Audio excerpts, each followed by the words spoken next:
Hi Audrey, I miss you so much anak. Alam ko na nandiyan ka lang sa amin. Palagi ka naka-guide sa amin. Masakit. Yung anak, napakasakit na wala ka na physically sa amin. And parang gusto ko na rin mawala. Pero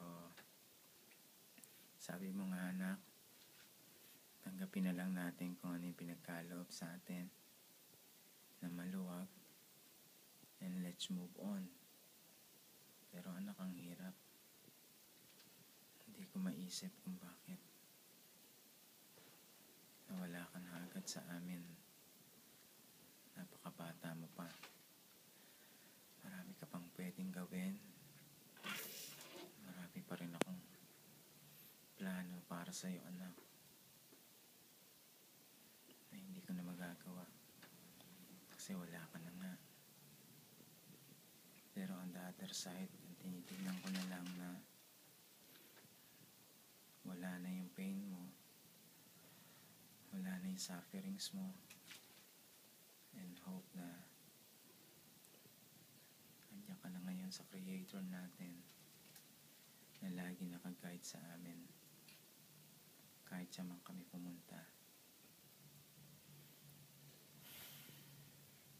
Hindi ko alam anak kung gaano katagal ko mararamdaman ito, pero kasi alam mo naman hindi ako showy, pero deep inside sakit-sakit anak. Dito ako pumunta para sa iyo, sa inyo ni Angel. Iniwan ko yung Pilipinas para magkaroon kayo dito ng magandang future. Nga lang, may mga bagay na wala tayong control, na pinagpapaubaya ko na lang sa Poong May Kapal. Kung ano man ang mga tanong ko before, hanggang ngayon ay hindi ko pa makita ang kasagutan. Maybe in the long run, makamtang ko rin ito. Again anak, I love you so much. I really really miss you. Yung lambing mo, thoughtfulness mo, yung kara mo, yung kulit mo, yung away-away pati natin, lahat yun namimiss ko. Kaya nga minsan naiiyak na lang ako mag-isa.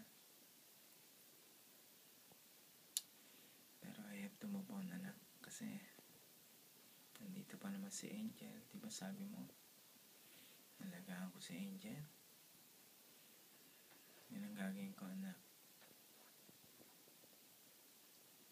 I love you. See you again anak.